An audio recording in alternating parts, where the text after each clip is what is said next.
E aí, pessoal, estamos iniciando aí o primeiro episódio do canal MCast.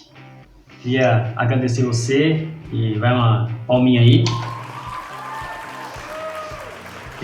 Então hoje é o primeiro vídeo do canal e para iniciar como pontapé inicial, aquele lembrete básico para você curtir, compartilhar, comentar. E você que está passando pelo vídeo e não é inscrito, no seu lado direito aí tem um botão vermelhinho escrito inscrever-se, pode clicar sem medo nele. Tem um sininho aí também, clique no sininho para você acompanhar as notificações do canal assim que chegar vídeo novo.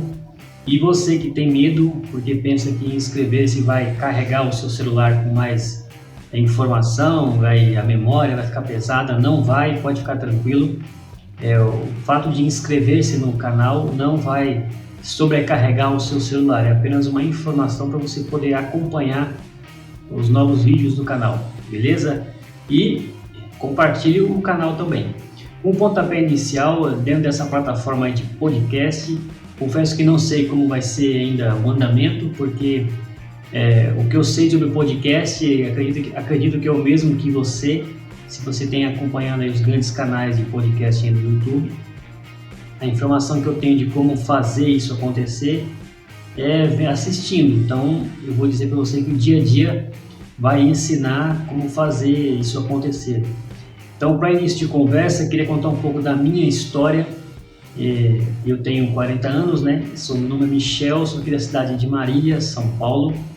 E comecei a trabalhar na área de contabilidade aos meus 16 anos lá no Alphaville, o escritório do Fábio.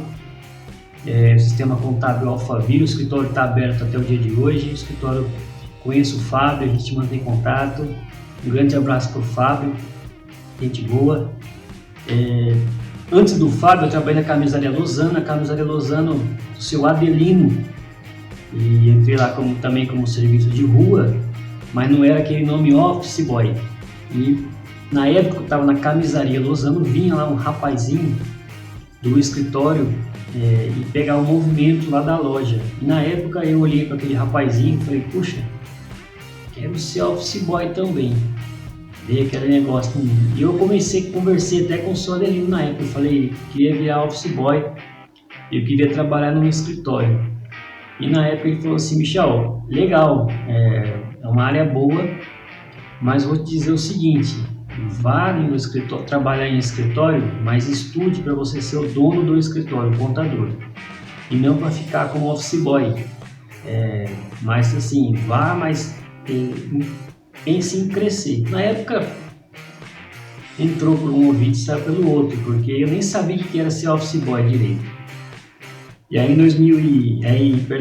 em 97 veio essa oportunidade. Meu pai falou assim, Michel, fiquei sabendo que nesse escritório aqui estão precisando de um menino para trabalhar de office boy e falaram de você lá, você pode ir nesse horário aqui já para ir de bicicleta. E na época eu tinha bicicleta, eu fui, conversei com o Fábio e já naquele dia já fui contratado, fui registrado, levei a carteira e já fui naquela tarde mesmo, já fazer serviço de rua. E confesso para você que o office boy é o office boy raiz. Quem foi office boy sabe do que eu estou falando. É uma área complicada, a galera que é rambo mesmo, solzão, aquele solzão dos infernos, quente, no frio de lascar, não tinha luvinha na mão, naquele sol quente. Na nossa época não existia, mas a gente não usava, nem sabia que era isso. Protetor solar, não tinha nada de protetor não. Quando eu falo raiz, que é por isso. E a galera andando para cima e para baixo com uma bicicleta, com uma mochila nas costas, com a pasta e às vezes com a sacolinha de mercado cheia de nota, talão de nota, despesa das empresas que iam buscar, levava guia. Ou às vezes vinha com um malote pendurado no guidão da bicicleta e cruzando a avenida com um monte de coisa pendurada no guidão. A vida é tensa.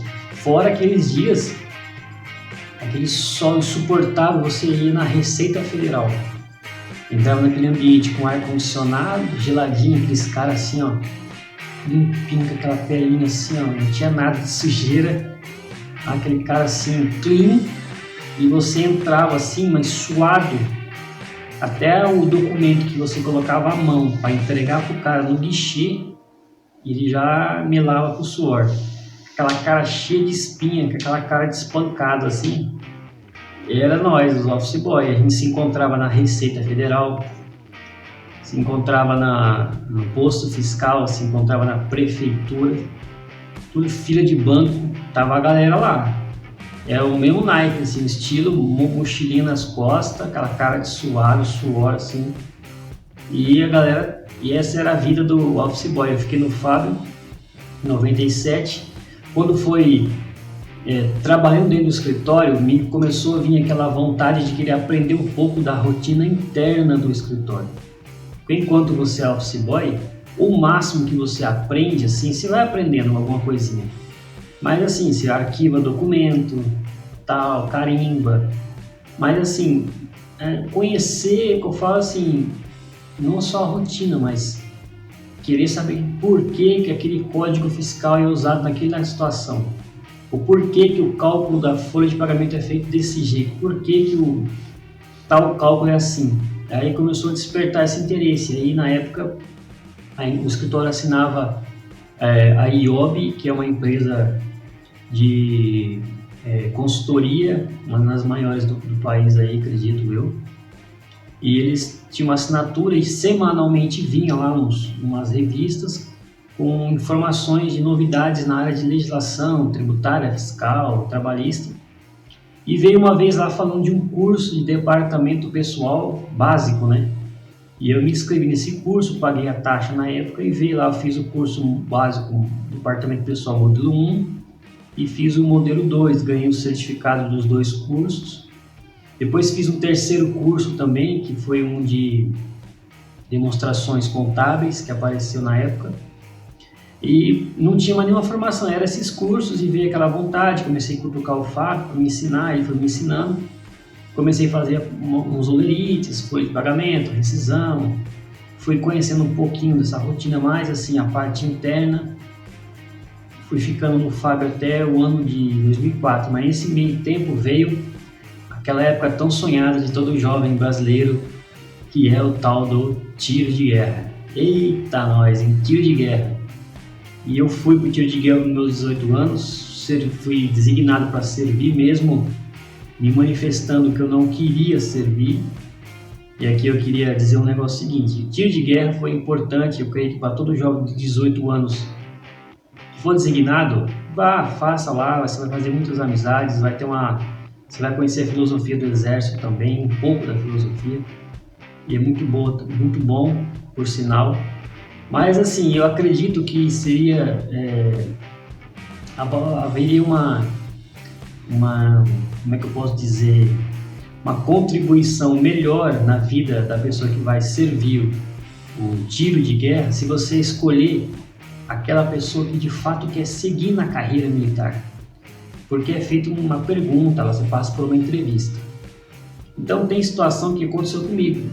Eu me manifestei que não queria, e teve gente que eu conheço que se manifestou que queria servir, entrar no tiro de guerra porque queria seguir na carreira militar. Queria depois ir para Lins, por exemplo. E a pessoa não foi designada. E eu acho que seria uma contribuição maior até para o próprio exército, para ter mais pessoas lá se alistando e seguindo na carreira. E aí você pega aqueles primeiros, os que querem servir, e se não fechar o número lá nós precisamos ter X pessoas aqui para poder servir no ano tal. E dentre aqueles que se manifestaram que querem servir, deu 80, está faltando 20. Desses 20, você vai escolher a galera que falou que não quer servir. Aí você faz um filtro e escolhe. A opinião minha, né? Mas eu fiquei no tiro de guerra até meados de setembro, não cheguei a concluir o tiro de guerra, consegui uma dispensa. Meu pai conversou na época com o sargento, porque estava muito difícil pegar 2 ônibus. Não foi só comigo, né? Mas a minha situação foi muito difícil. Eu conversei, na época o sargento lá conseguiu me dispensar e eu pegava 2 ônibus. Tinha que estar no tiro de guerra às 6 horas da manhã, saí do tiro de guerra entre 8 e meia e 9 horas da manhã, ia para o escritório para trabalhar lá como office boy, serviço de rua e interno. Para depois em casa, ia para casa de bicicleta, então andava de bicicleta, tiro de guerra, bicicleta à tarde, ia para casa e retornava, tomava banho, pegava a bicicleta e ia estudar à noite. Então, muito puxado, muito cansativo essa rotina. E aí eu consegui essa dispensa do tiro de guerra. E aí, em 2005, fiquei no escritório do Fábio até 2004. Em 2005 eu saí, 2004 eu saí, perdão. Consegui também, veio o interesse pela área, me matriculei no vestibular, passei e fui cursar Ciências Contábeis na Unimar. Fiz o primeiro ano, puxa, foi um sonho assim, realizado entrar na faculdade. Mas no segundo ano, no quarto termo da minha faculdade, eu não consegui dar sequência, porque perdi o emprego na época e não conseguia pagar a mensalidade. Tive que trancar o curso. E aí em 2005 eu entrei na Sofolha Informática. E na Sofolha Informática eu fiquei de 2005 a 2009. E a Sofolha Informática é uma empresa que oferece software de contabilidade, fiscal, área trabalhista, voltado para escritório. Então o público-alvo deles é escritório de contabilidade e empresas. E eu entrei nessa empresa, fui treinado em todos os sistemas, departamento pessoal, fiscal e contábil. E fiquei uns 2 anos, 1 ano e meio, 2 anos viajando bastante pelo estado de São Paulo, atendendo escritório de contabilidade, atendendo empresa, treinando a utilizar o sistema. E para quem chega nesse ponto, e aí que foi uma coisa boa na Sofolha, me deu uma bagagem boa na área de contabilidade, fiscal. Eu até achava que eu tinha um pouco de informação, tinha assim um pouco, mas não no nível que eu achava que eu tinha, e no Sofolha eu percebi que eu não tinha. E a gente não aprende tudo, não é expert em tudo, mas você consegue conhecer um pouco mais a fundo muitos temas que eu não conhecia. Então o Sofolha foi muito bom para mim nessa época. Aí em 2005 eu entrei no Sofolha. Então, como foi em 2006, um dos dias mais importantes da minha vida, foi o dia que eu casei com minha esposa Keila. Beijo, meu amor, te amo, minha eterna namorada. E casamos em 2006, em 2008 meu filho Jonas nasceu, nosso primeiro filho, e filho é uma bênção do Senhor, presente de Deus. E 2008, aí fiquei no Sofolha até 2009. 2009 eu queria ganhar um pouco mais, né? Quem não quer, né? E me veio a oportunidade de trabalhar na Colchões Castor, no setor tributário da Colchões Castor. Na época o meu salário ia quase dobrar, praticamente dobrar o salário que eu ganhava no Sofolha. A empresa na época não tinha interesse na época em pagar um pouco mais, enfim, não vou entrar em detalhes agora. E eu saí do Sofolha, pedi a conta e fui na Castor. Na Castor eu saí do Sofolha, pra você ter uma ideia, saí da Sofolha em setembro de 2009, começo de setembro, 2 de setembro, algo assim. E fiquei 20 dias na Colchões Castor. Como a empresa era em Ourinhos, eu não conseguia, embora o valor do salário fosse maior, mas eu tinha que mudar, alugar casa. Então o custo com o aluguel estava muito alto em Ourinhos na época. E casado com um filho pequeno, então coloquei na balança. E até na época a diretora da Castor, na entrevista, falou assim: como você está vindo de Marília, pensa bem, vamos passar na experiência para você pensar, às vezes você não vai se adaptar, vou deixar você à vontade. E aí de fato aconteceu isso, quando foi meados do dia 20 de setembro, 20 dias depois, 18 dias depois, eu me manifestei que eu não iria continuar.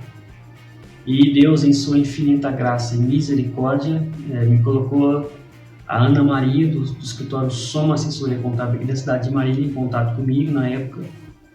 E eu fui trabalhar no Soma dia 2 de outubro eu fui registrado no Soma Assessoria Contábil.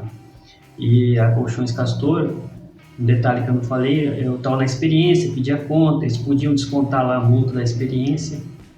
E eu conversei com eles na época, eles falaram, não vamos descontar de você a multa. E foi muito bom, porque me ajudou, porque senão eu ia trabalhar 20 dias lá e descontar a multa, ia ser uma paulada, né? E eu fui trabalhar com a Ana Maria, entrei no dia 2 de outubro de 2009. E a Ana Maria do Soma até hoje a gente mantém contato também, uma excelente profissional. O escritório dela está aberto até o dia de hoje também. E aprendi muito com a Ana, o jeito dela trabalhar, deu muito bom. Em todos os locais que eu trabalhei, todos contribuíram para a minha formação profissional. E a Ana Maria não foi diferente.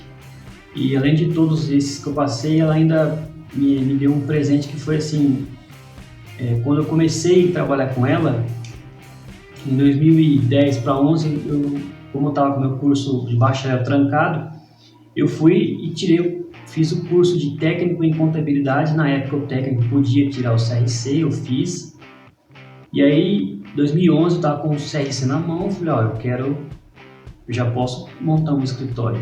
E conversei com a Ana e falei, eu quero começar a ter meu escritório. E ela, assim, na hora, falou assim, eu te dou total apoio, pode até receber o seu cliente aqui no meu escritório, no seu horário de almoço, pode até, se for fora do horário de almoço, pode receber se eles virem aqui, pode usar minha estrutura. E, poxa, foi assim, inacreditável o que ela fez, só Deus para explicar.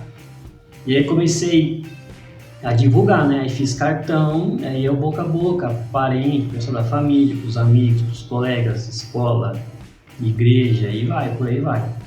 E aí foi aparecendo, aparece os negócios ruim, bom, e foi aparecendo. Quando foi em 2012, em abril de 2012, meu segundo filho nasceu, nosso segundo filho, o Pedrinho, gente boa de Deus, e os dois são, a gente costuma dizer isso, os dois são meninos, gente boa, e graças a Deus por isso. O Pedrinho veio, e aí quando foi em outubro de 2012, conversei com a Ana Maria e foi tranquilo também. E um detalhe que eu não contei, para me chegar nesse momento, chegou uma época aí que eu estava assim, já começando a ficar meio atarefado com o cliente, o serviço dela, ela permitiu que eu ficasse trabalhando 3 dias para o escritório dela e 2 dias para atender o meu escritório. E um detalhe, não reduziu o meu salário. Me deu é o que eu falei, é só Deus para explicar. E aí me ajudou nessa fase assim, de ter essa oportunidade de já começar a trabalhar para mim. Quando foi em outubro, ficou inevitável para mim, para ela também, porque ela precisava de alguém 100% focado, o serviço tinha aumentado no escritório dela também. E aí, tranquilamente, conversamos e eu saí do escritório. E até o dia de hoje, ela manda serviço para mim quando tem algum. E eu estou sempre assim, o que eu posso, eu sou sempre grato a Ana. Que Deus abençoe muito a Ana Maria. E aí em 2012 eu fui para carreira solo, só que assim, carreira solo de escritório. Para quem não sabe, ou já passou por isso, sabe do que eu estou falando. É muito difícil começar alguma coisa do nada, seja escritório, loja, qualquer coisa. E quando você não tem capital, e de fato foi o que aconteceu comigo, pagando aluguel, 2 filhos pequenos, e puxa, foi uma situação difícil. Só que assim, entre tudo que aconteceu, eu tenho que dizer uma coisa, Deus foi muito bom comigo, mas um aspecto assim em casa, como casal, é de fundamental importância que a esposa esteja junto, e a minha não foi diferente. Ela abraçou a ideia, tem abraçado desde então, tem sido minha parceira e a gente tem sonhado junto. E só foi possível isso porque ela esteve junto, e aí nós abraçamos essa ideia. E aí sim o escritório foi usando de sufoco, porque nós tínhamos na época uma reservinha, uma poupancinha, e começamos a queimar a poupança porque o escritório não se fecha no começo, o faturamento não fecha no positivo. Sua carteira é pequena, sua despesa fixa de em casa já é alta, com comida, aluguel, internet. Fizemos um plano de saúde para os nossos filhos na época, para os dois, né? Porque tínhamos perdido do plano lá na época da empresa. Fizemos um plano para os dois. E aí carro, e começamos a queimar a poupança, zerou, e aí vai para cheque especial e vira aquele rolo. E os 3 primeiros anos aí, 3, 4 anos foi assim, complicadíssimo. E conseguimos colocar todas as coisas em ordem, mas assim, em nenhum momento Deus nos abandonou, foi e tem sido com a gente em todo esse tempo. A família também nos apoia muito, meus pais e a galera que torce junto, isso é importantíssimo, vocês não fazem ideia. E aí sim, estou desde então com o escritório e já hoje é ano 2022, hoje é dia 14 de junho e já está quase estamos completando mais 10 anos aí com o escritório e volto a falar sempre isso, né? Correr atrás do sonho é importante, é fundamental a importância, ter gente perto da gente que nos incentiva também é importante, mas também eu acho que acima disso tudo, o mais importante é Deus. Saber que Ele está com a gente, fez a promessa, é fiel e sempre vai cumprir a promessa dele. Então Ele esteve com a gente todo esse tempo, tem sido. E eu queria, para finalizar o vídeo, contar essa história é uma parte da minha história, não é toda a história, mas eu queria iniciar o podcast hoje nessa plataforma contando um pouco da minha história e queria abrir agora um espaço para dizer o seguinte, uma dica ou sugestão, não sei como você vai querer classificar isso, vai falar com você que é prestador de serviço, seja qual for a sua área, seja uma área que necessita de formação técnica, necessita de formação superior, nível superior para executar ou não, seja qual for, é prestação de serviço, é com você que eu quero falar. O que? Valorize o seu serviço, valorize o seu tempo de serviço, valorize o tempo de experiência que você tem na sua área, valorize o tempo de estudo, pesquisa, o tempo que você se dedicou para chegar nesse nível que você está hoje. Valorize as horas que você perdeu de sono, estudando, se dedicando. Valorize os tempos que você deu cabeçada, errou bastante e com os erros vêm os aprendizados. Valorize-os, porque... Por que eu estou falando isso? Porque a tendência hoje das pessoas, não são todas, né? A gente não pode generalizar, mas tem uma galera grande que não dá valor ao conhecimento da pessoa. Pessoas que procuram a gente pelo valor do serviço, somente pelo valor. E a guerra de preço é natural, faz parte do jogo. Tem que existir. Você vai na farmácia comprar um antibiótico, ele está R$100. E você faz pesquisa em mais 2 farmácias e encontra por R$93,90, você economizou R$10, R$7. Puxa, vale a pena.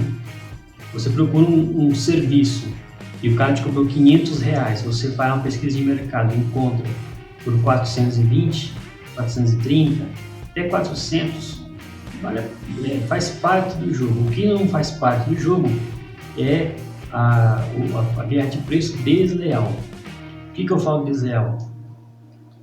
É o cara que é antigo na profissão nesse setor, que tem uma carteira enorme de cliente e ele cobra aqui. Vou dar um exemplo. A média do mercado de serviço é R$500. Esse cara, que é grandão, a média dele é R$800 a R$1.000. Você, que está já no mercado há um tempo, não está nem aqui embaixo, nem aqui. Você está tentando ficar perto do meio. Você está aqui. Se o cara cobra R$1.000 lá em cima, eu estou cobrando aqui R$400, né? Você está tentando ficar no meio.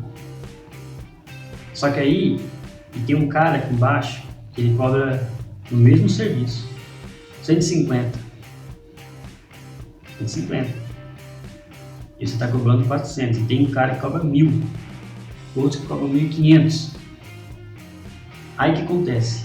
Esse cara que cobra 1.000, que já é grandão e tem uma carteira grande, um fluxo de caixa bom, um caixa robusto, o que ele faz? Como ele consegue segurar o preço, ele joga o preço dele aqui embaixo para brigar com esse de 150. E aí ele pega você que é pequeno naquela situação assim: o que eu faço para sobreviver? Porque se você abaixa a sua mensalidade e joga lá embaixo 150 a 140, você vai estar pagando para trabalhar, vai ter um monte de serviço e não vai ver dinheiro. Por quê?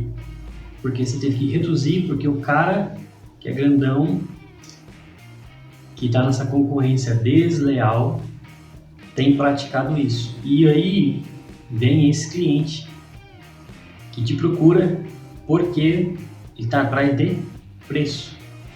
E aí ele olha para o grandão e fala assim para você: então, ó, você está me cobrando aqui 400, mas tem cara aqui que está cobrando 150. Ó, e aí você fica naquela situação: o que eu faço? Então, meu conselho para você é: valorize o seu serviço. No começo eu sei que a gente acaba cedendo, mas não fique cedendo sempre, nem nessa gangorra de preço, porque você só vai se prejudicar no longo prazo. Eu queria fazer uma crítica ao Conselho Federal de Contabilidade, que deveria existir uma fiscalização e ter o Conselho Federal, vou falar da minha classe, conselhos regionais, criar pelo menos um mínimo, um valor mínimo a ser cobrado por porte de empresa, modelo de empresa. Porque você estabelecendo um mínimo, você força os contadores a melhorar o que? O serviço. E a disputa entre os escritórios, a concorrência a concorrência leal, legítima, entre os escritórios, contadores, profissionais da área passa a ser pela qualidade do serviço e não preço. Aí o cliente, todo mundo ganha, porque o cliente passa a escolher o contador pela qualidade do serviço. A concorrência com preço vai existir? Vai, é normal. Se um cobra X, outro cobra 2X. Mas o cliente vai saber que em ambos os casos a diferenciação vai ser na qualidade do serviço. E aí para com essa guerrinha de preço, que ninguém ganha. Na verdade tem gente que ganha, quem ganha são os grandão que conseguem praticar esse valor aí desleal. Esse é o vídeo de hoje, um vídeo diferente, espero que você tenha gostado e, como eu falei no começo, é de suma importância que você caminhe junto com a gente. De que forma? Curtindo, comentando, compartilhando. Deixe o seu comentário aí embaixo se você tiver alguma dúvida, alguma sugestão, se você precisar de algum serviço na área de contabilidade.